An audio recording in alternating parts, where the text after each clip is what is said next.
He left his homeland at 18, returned 50 years later. Act 1. The ticket. There are moments in life when everything changes with a single decision. A door closes, a ship departs. A young man stands at the edge of his world, holding a ticket in one hand and his entire future in the other.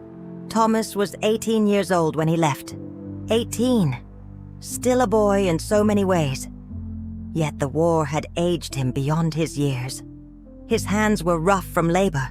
His eyes held shadows that shouldn't belong to someone so young. The morning he decided to leave, the sun rose over the coastal town just as it always had, indifferent to the turning points in human lives. He stood in the small kitchen of his family's home, the same kitchen where his mother had made bread every Sunday, where his father had read the newspaper by lamplight, where his younger brother Michael had spilled milk and laughed until he cried. The wooden table bore the marks of their lives: knife scratches, water rings, the deep groove where his father had once carved all their initials during a rare moment of joy. Thomas placed the letter on that table. His hands trembled as he set it down, weighted by a small ceramic bowl so it wouldn't be lost. The letter said everything he couldn't say out loud. It spoke of dreams and necessity, of survival and hope. It promised return. "I will come back," he had written in careful script. "When the world is kinder, when we can breathe again. I will come back." The harbor was only 15 minutes away by foot, but Thomas walked slowly, as if his body understood something his mind refused to accept. Each step took him past memories embedded in cobblestones, the bakery where Mr. Novak had given him bread during the hungriest winter, the church where bells had rung for weddings and funerals, marking time in the only way that mattered, the narrow alley where he and Michael had hidden during the bombings, pressed against cold stone, counting seconds between explosions. The ship was massive, rusted, crowded with others like him, young men and women fleeing toward uncertain futures. Thomas found a spot near the railing, his small bag containing everything he owned pressed against his chest. A change of clothes, his father's watch, a photograph of his family, already fading at the edges. As the ship's horn bellowed and the engines began their deep rumble, Thomas looked back at the shore. The town stretched along the coastline, its red roofs catching the morning light. Somewhere in that cluster of buildings, his mother was waking. Michael was probably still asleep, curled under thin blankets. They would find the letter soon. They would understand. Or perhaps they wouldn't. Perhaps they would feel only the weight of his absence, the empty chair at breakfast, the silence where his footsteps should have been. The distance grew. The town became smaller, then smaller still, until it was just a line on the horizon, then a memory, then something that existed only in the chambers of his heart, where he kept the things too precious to examine too closely. Thomas didn't cry. He had learned during the war that tears were a luxury, something to be saved for moments that might never come. Instead, he made himself a promise. He whispered it into the salt wind, let it be carried back toward the shore he was leaving behind. "I will return. I will." 3 words, a vow, a thread connecting his present to a future he could barely imagine. But futures have a way of unfolding differently than we plan. Time, that patient teacher, was about to show Thomas just how far a person could drift from the promises they make at 18. Act 2. The life he built. 50 years is not just time. It's the accumulation of 10,000 ordinary days, each one pulling you further from who you were, reshaping you into someone you barely recognize. Thomas built a life in the new country. That's what people said. Built a life, as if existence were something you constructed with deliberate intention, brick by careful brick.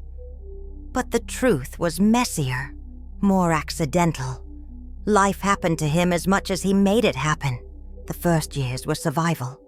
He worked in factories, his hands learning new rhythms on assembly lines. The roar of machinery replaced the sound of waves. Fluorescent lights replaced sunlight. English words, awkward in his mouth at first, slowly became more comfortable than his mother tongue. He shared cramped apartments with other immigrants, men who spoke different languages but understood the same loneliness. Thomas told himself it was temporary. Just a few years to save money, to establish himself, to make enough to return home with something to show for his absence. But years have a way of becoming decades when you're not paying attention. He found work that used his mind instead of just his hands. An office job, then a better one. He wore suits and ties, learned to shake hands firmly, to speak with confidence about quarterly projections and market analyses.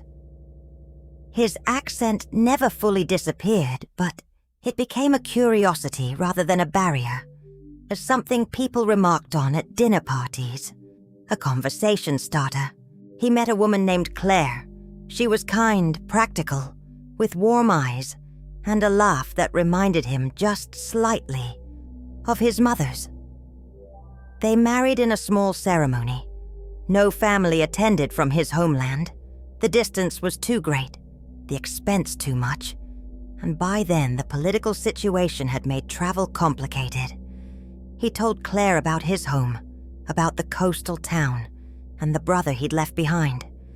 But these stories came out rarely, late at night, wrapped in wine and melancholy. They never had children. This was never quite decided, never quite discussed. The years simply passed, and the question became less urgent, then irrelevant, then a quiet ache neither of them spoke about. Claire threw herself into her career. Thomas worked longer hours. They were comfortable, successful even. They bought a house with a small garden. They took vacations to places that were beautiful but never quite felt like home. Thomas sent letters back to his family. In the beginning, he wrote every month, long letters full of details about his new life, questions about theirs, assurances that he hadn't forgotten, that he would return soon. His mother wrote back, careful cursive on thin paper that traveled across oceans and continents. She told him about the rebuilding, about Michael growing taller, about the seasons changing over the town he'd left behind. But gradually, the intervals between letters grew longer. His mother's handwriting became shakier. Then one day, a letter arrived from a neighbor. His mother had passed away quietly in her sleep. The funeral had been 3 weeks earlier. By the time Thomas held that letter in his hands, she had already been in the ground for nearly a month. He didn't go back. He told himself it was too late, that missing the funeral meant there was no point. But the truth, the one he barely admitted to himself, was that he was afraid of the guilt that would be waiting for him there, afraid of seeing how much had changed, afraid that the home he remembered had become a place he no longer belonged. His father died 2 years later. Again, Thomas learned about it through a letter. Again, he didn't go back. Michael stopped writing after that. Or perhaps Thomas stopped first. The blame was impossible to untangle. Either way, the thread that had connected him to his homeland grew thinner, more fragile, until one day Thomas realized he couldn't remember the last time he'd heard Michael's voice, couldn't quite picture his brother's adult face. Claire left him when he was 52. Not dramatically, not in anger. She simply said over breakfast on a Tuesday morning that she felt like she'd been living with a ghost, that Thomas had never really been present, even when he was sitting right next to her. That she was tired of competing with a past she could never be part of. She was right. Thomas knew she was right. But knowing didn't change anything. He lived alone after that. The house felt too large, too empty. But he didn't downsize. He went to work, came home, ate simple dinners in front of the television, read books that never quite held his attention. On Sundays, he would sit in his study and look at the photograph he'd brought with him. 50 years earlier, His family, frozen in time. His mother young and smiling. His father serious but proud. Michael just a boy, gap-toothed and full of mischief. Thomas had achieved everything he'd set out to achieve. He had security, respect, a retirement account that would keep him comfortable until the end. He had built a life. But somewhere along the way, he'd forgotten to live it. The years accumulated. 60 became 65, became 70. His hair went completely white. His hands developed the tremor that age brings. He retired and the days stretched out before him, vast and empty. He took up gardening, joined a book club, learned to cook elaborate meals for himself. He filled time the way one fills a hole, endlessly, never quite reaching the bottom. At night, in the space between waking and sleep, he would sometimes hear the sound of waves, the call of seabirds, his mother humming in the kitchen, Michael's laughter echoing down narrow streets. But these were just memories, growing more faded with each passing year, like the photograph that now sat on his nightstand, the faces barely visible, worn away by decades of looking. Thomas was 68 years old, living in a comfortable house in a country that had never quite become home when the letter arrived. Act 3. The invitation. The letter came on a Thursday in October. The mailman placed it in the box along with credit card offers and grocery store circulars, ordinary correspondence that would be glanced at and thrown away. But this envelope was different. Heavy paper, his name and address written in careful, unfamiliar handwriting. And in the corner, a postage stamp from his homeland. Thomas's hands shook as he carried it inside. He set it on the kitchen table, a different table, in a different kitchen. But the gesture was the same as 50 years before. He made himself a cup of tea, sat down, stared at the envelope as if it might disappear if he looked away. When he finally opened it, a photograph fell out first. 2 young boys standing in front of an old wooden house, the sea visible in the background. Thomas recognized the house immediately, his childhood home. He recognized the older boy, himself at perhaps 10 years old, already serious, already carrying weight on his thin shoulders. The younger boy was Michael, round-faced, beaming at the camera with complete unself-conscious joy. The letter was from a woman named Elena.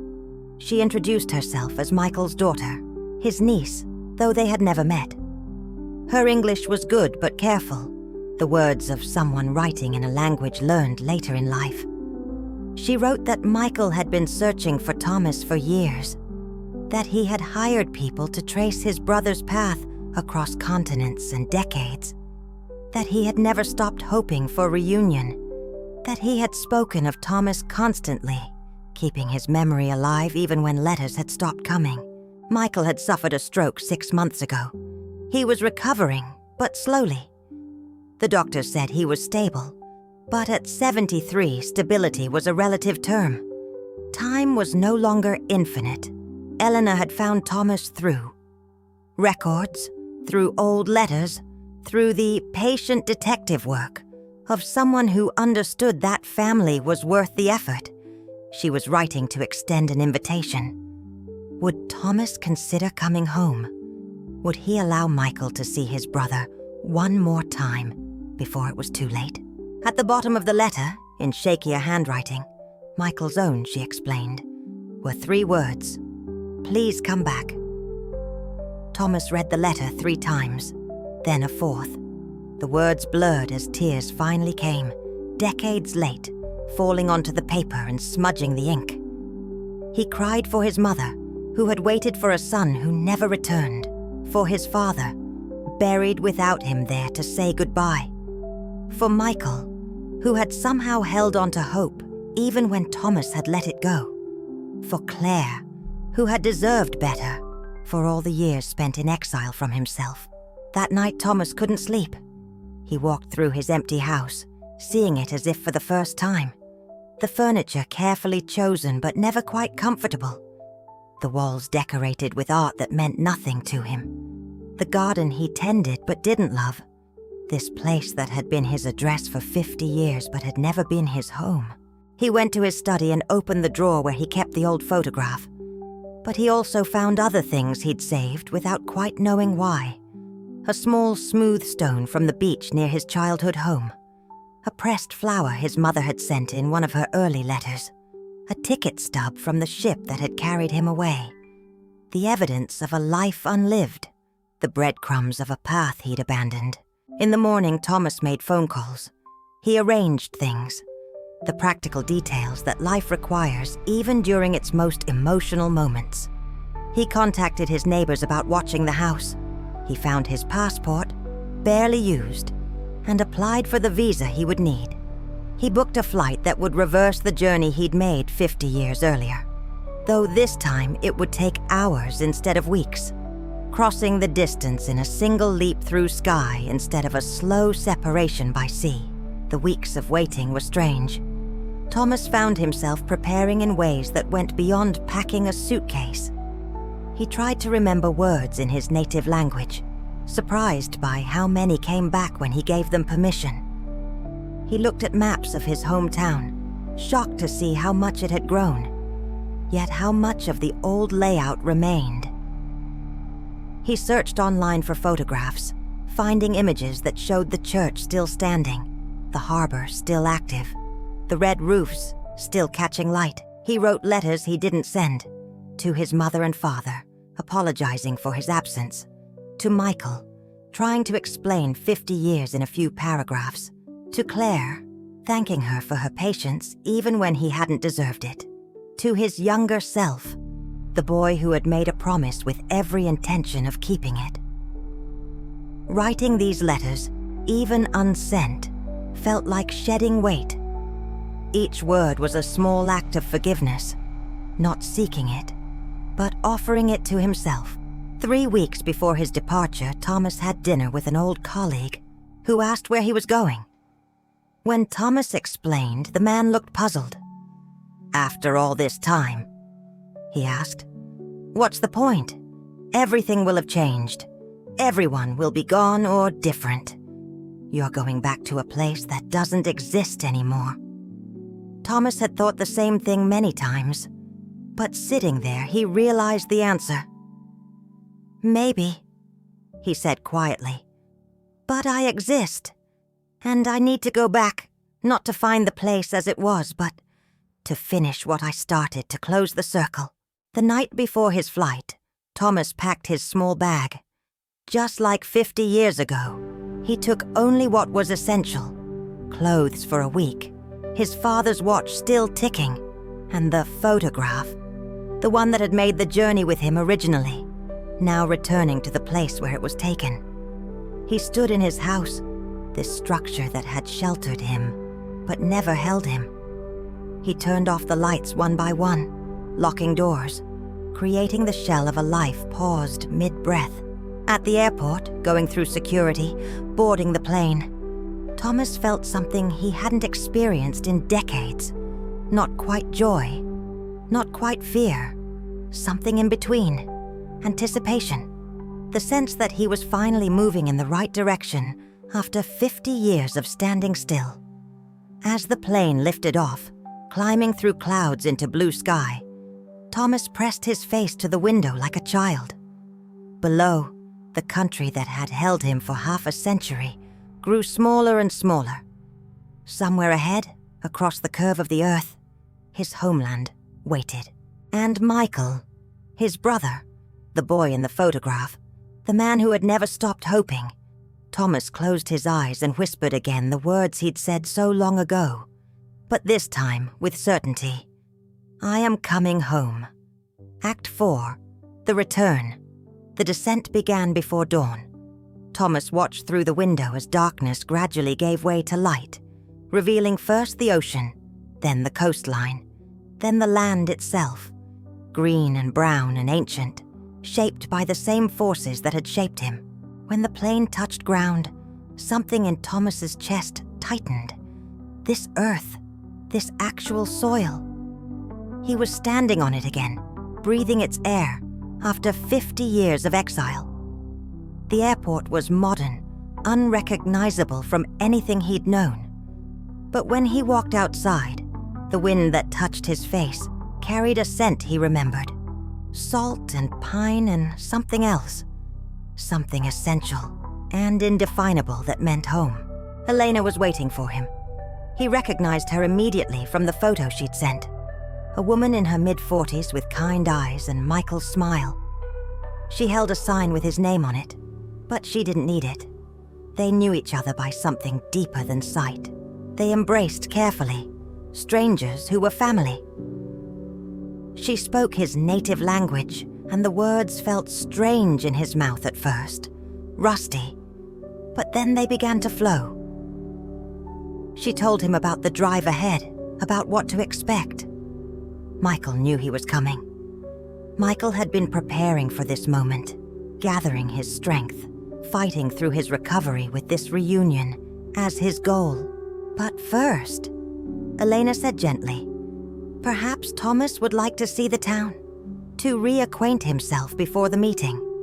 She understood somehow that this needed to be done in stages, that you couldn't simply close a 50-year gap in a single moment. They drove along roads that were paved now, wider, lined with buildings Thomas didn't recognize. But then they crested a hill, and there it was, the town spreading along the coast. And despite everything that had changed, something in its essential character remained. The way it curved around the harbor, the church spire reaching upward, the sea, eternal and indifferent, lapping at the same shores it had touched for millennia. Elena parked near the old town center. She told Thomas to take his time, to walk, to remember. She would wait. Michael would be ready when Thomas was. Thomas stepped out of the car and simply stood for a long moment. The sounds of the town washed over him. Voices speaking his first language, the cry of gulls, the distant bell of a buoy, children's laughter mixing with the rumble of traffic.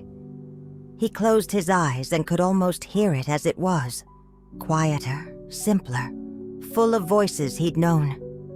He began to walk. The bakery where Mr. Novak had worked was gone, replaced by a modern cafe. But the building next to it remained, its stones the same stones he'd touched as a boy. The church stood exactly as he remembered it, though a new addition had been built on one side. The cemetery beside it had expanded, holding generations of lives that had ended while he was away. Thomas found his parents' graves without help. His feet remembered the path. The headstones were simple, weathered. His mother's bore her name and dates, and a line from a prayer. His father's was plainer still. Thomas knelt between them, his old knees protesting, and placed his hand on the cool stone. He spoke to them. Not aloud, but in his heart. He apologized. He thanked them. He told them about his life, the good parts and the empty parts. He told them he was sorry it had taken so long, but he was finally here, finally paying his respects, finally saying goodbye properly. The tears came again, but quieter now, gentler. Not the storm of grief, but the rain of release. Thomas walked to the harbor. The docks had been rebuilt, modernized. The boats were different. Fiberglass instead of wood, motors instead of sails. But the water was the same. The horizon was the same. He stood at the edge where the ship had departed 50 years ago and looked back toward the town. From this perspective, he could see it as he'd last seen it. The boy leaving, becoming the man returning. The old house was still standing. Elena had told him it still stood, but seeing it was different. It had been renovated, updated. Different windows, a fresh coat of paint. But the bones of it were the same. The doorway he'd walked through thousands of times. The path where he and Michael had worn the grass away with their running feet. A family lived there now. Thomas didn't knock. He simply stood across the narrow street, looking, remembering. In his mind, he could see his mother hanging laundry in the small yard, his father repairing the roof, Michael chasing a cat, himself 18 years old, walking out that door for what he'd thought would be a short time. The afternoon light was golden, the particular quality of light that exists near the sea, filtered through salt air and moisture. It painted everything with nostalgia, made every corner luminous with memory. Thomas returned to where Eleanor waited. He nodded. He was ready now. Michael's house was in a newer part of town, built after Thomas had left. A modest home, well kept, with a small garden where vegetables grew in neat rows. Eleanor led Thomas inside, and the smell was immediately familiar. Coffee, wood smoke, the particular scent of a home that held love. Michael was waiting in a chair by the window. He'd grown old. Of course he had. Thomas had known this intellectually, but seeing it was still a shock. Michael's hair was white, his face deeply lined. The stroke had left one side slightly weaker, a subtle drag to his movements. But his eyes were the same. Bright, warm, unmistakably his brother's. They looked at each other across 50 years. Thomas crossed the room, slowly, each step its own eternity. When he reached Michael, he knelt, just as he'd knelt at his parents' graves, and took his brother's hands in his own. Michael spoke first. His voice was rough with age and emotion. "You came back." "I came back," Thomas whispered. They wept together. Michael's good hand gripped Thomas's shoulder. Thomas pressed his forehead against his brother's knee. All the words they'd left unsaid, all the years they'd lost, all the moments they'd missed, they couldn't be recovered. But here, in this moment, they could be acknowledged. They could be grieved. They could be, finally, let go. Elena brought tea. Michael and Thomas sat together, and slowly, carefully, they began to speak. Not about the big things at first, just small things. The changes in the town, the family Elena had built, the grandchildren, Michael's legacy, the future carrying forward pieces of their shared past. Michael showed Thomas photographs, his wedding decades ago, to a woman whose smile had been radiant, his children growing up, 3 of them, each one a miracle. The grandchildren, young and full of possibility, a life fully lived, despite Thomas's absence, despite the gap where a brother should have been. Thomas showed Michael what he had, the old photograph, his father's watch, still running. Stories about his life abroad, the successes and failures, the loneliness and small joys. They were equal trades, these stories. Neither life was better or worse. Both were simply the lives they had lived. As evening came, as the light through the window turned from gold to amber to purple, something settled between them. Not forgiveness exactly. There was nothing to forgive. Not understanding fully. Some things can't be understood, only accepted. But something like peace, the acknowledgement that they were still brothers, that blood and memory and love had survived everything. Distance, time, silence, regret. Michael grew tired. Eleanor helped him to bed. Before he went, he gripped Thomas's hand once more. "Stay," he said. "Don't leave yet. Stay a while." "I'll stay," Thomas promised. "I'll stay as long as I can." That night, Thomas slept in Eleanor's guest room, in a house that hadn't existed when he'd left. But through the window he could see the stars, the same stars he'd looked at as a boy. He could hear the sea, the eternal whisper of waves. He was home. After 50 years, impossibly, miraculously, he was home. Act 5, the letter on the table. Thomas stayed 3 weeks. Not long enough. There could never be long enough to make up for 50 years. But long enough to feel the rhythm of life in this place he'd left behind. Long enough to watch Michael grow a little stronger each day, as if his brother's presence was itself a kind of medicine. They fell into a routine. Elena would help Michael dress and settle him in his chair by the window. Thomas would arrive with bread from the bakery, a new bakery, but one that made the bread the way he remembered, crusty and dense and perfect. They would have coffee together. Sometimes they talked. Sometimes they simply sat in silence, the comfortable silence of people who don't need words to understand each other. Thomas walked the town every day. Each walk revealed more memories, more layers. He sat in the church where he'd been baptized. He visited his old school, now renovated but recognizable. He found the spot on the beach where he and Michael had built castles and searched for crabs, where they'd swum in summer and collected stones in winter. He met Elena's children, his niece and nephews, young adults now. They were curious about this uncle who had existed only in stories, in old photographs. Thomas told them what he could, aware that he was becoming part of their family narrative, a character in a larger story that would continue after he was gone. Michael grew stronger. The brothers took short walks together, Michael leaning on a cane, Thomas matching his slower pace. They didn't go far, just around the block, down to the corner. But each walk was a journey, each step reclaiming something that had been lost. One morning, Michael said he wanted to show Thomas something. Elena drove them carefully through town, back to the old neighborhood. They parked in front of the house, Thomas's childhood home. Michael had bought it years ago, he explained. After their parents died, he couldn't bear the thought of strangers living there. He had rented it out for income, but kept it in the family. Elena's oldest son lived there now with his wife and baby daughter, the newest generation carrying forward the line.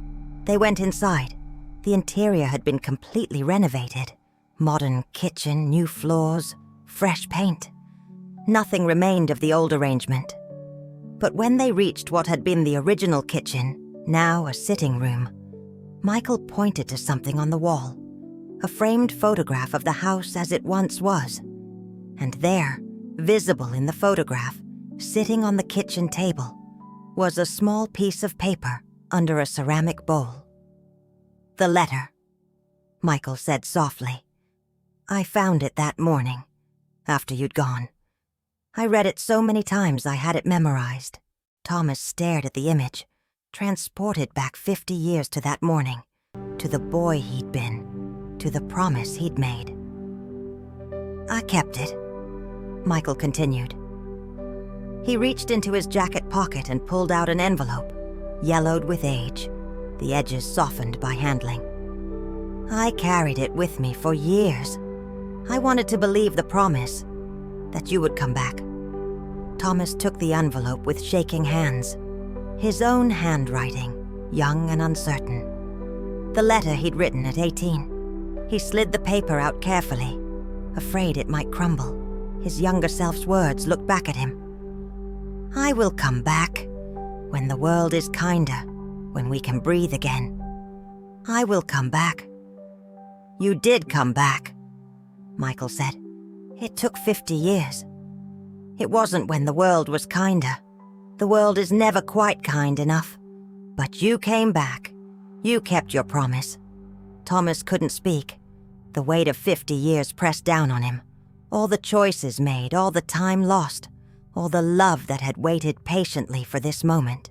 That evening, back at Michael's house, Elena made a family dinner. Children and grandchildren gathered.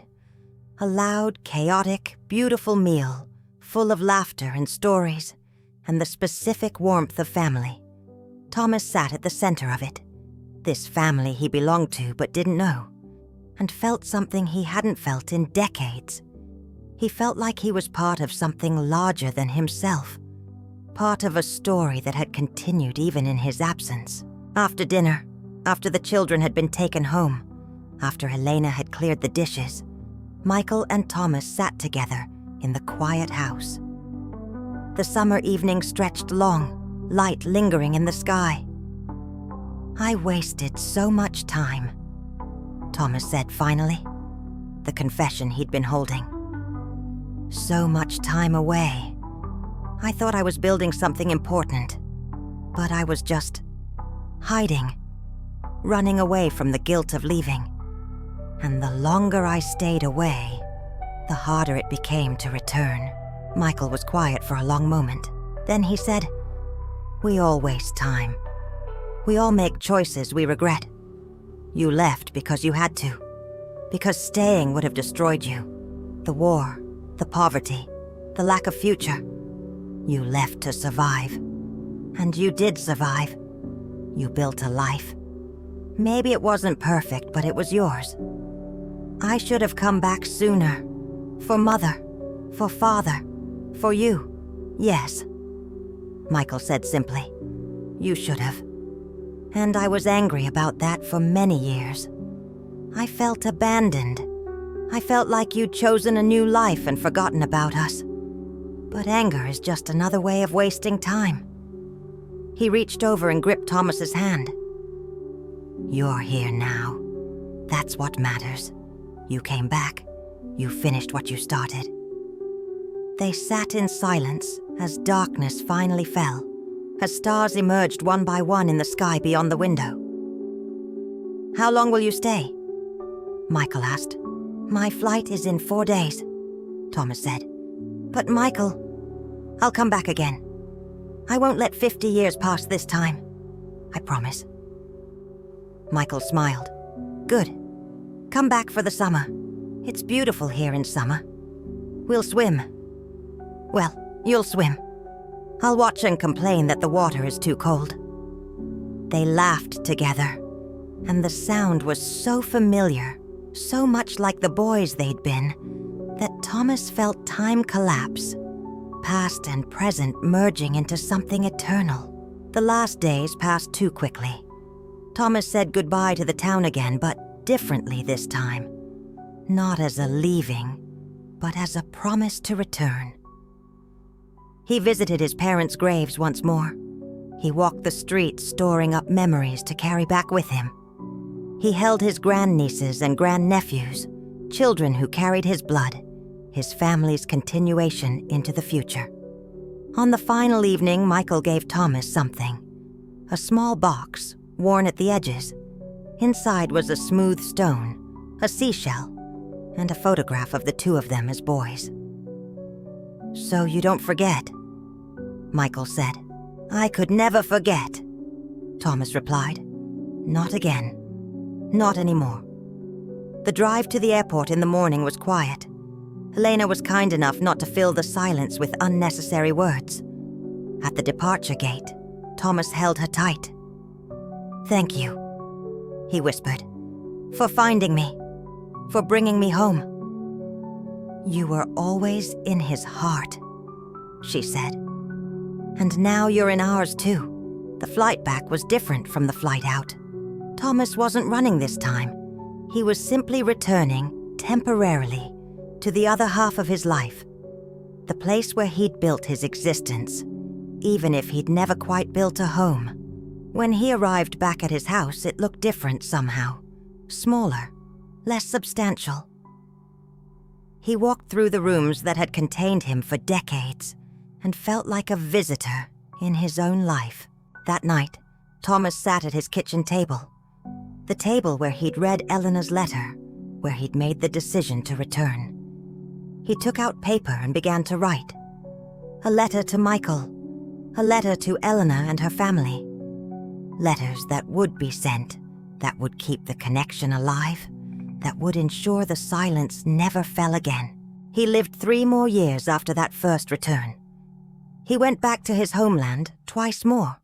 Once for a long summer, as Michael had suggested. Once for a winter holiday where he watched snow fall on the red roofs. Michael passed peacefully in his sleep at 76, with his family around him. Thomas was there. He held his brother's hand as the light faded, as the final breath whispered out, as the circle closed. At Michael's funeral, Thomas stood in the cemetery next to his parents' graves and felt something like completion. He'd come back. He'd kept his promise. Not perfectly, not ideally, but he'd done it. He'd finished what he'd started at 18. Thomas died 6 months later, quietly in his sleep, in the house that had never quite been home. Eleanor flew out for the small service. She scattered some of his ashes at the beach near his homeland, as he'd requested. The rest she kept in the family cemetery, next to Michael, next to their parents. In the house, she found Thomas's papers, letters written, but not sent, journals documenting his thoughts during those final years. And there, carefully preserved, was the letter he'd written at 18. The one Michael had kept for 50 years, the one Thomas had carried back to his exile. Eleanor framed it and hung it on the wall in the old house, now passed to her children. Visitors sometimes ask about it, this yellowed piece of paper with its young, hopeful handwriting. And Eleanor tells them the story, about two brothers, about distance and time, about promises kept and lives lived, about how home isn't always a place you can touch, but sometimes it's the promise you carry in your heart, waiting for the day when you're finally brave enough to return. The letter remains on that wall, a testament to something essential about the human heart, that we can lose our way and still find it again, that it's never too late to come home, that the promises we make at 18 matter, even if they take 50 years to keep.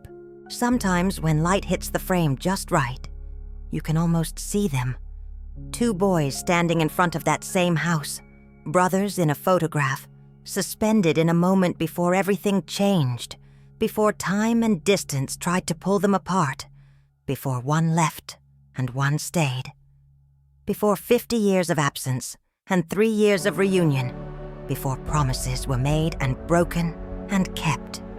You can almost hear the waves, the seabirds, the echo of footsteps on cobblestones, the whisper of a voice saying, "I will come back," and another voice, decades later, answering, "You did. You finally did." Sometimes, home isn't a place. It's the promise you never forget. Share your thoughts below. Subscribe for more stories that touch the soul.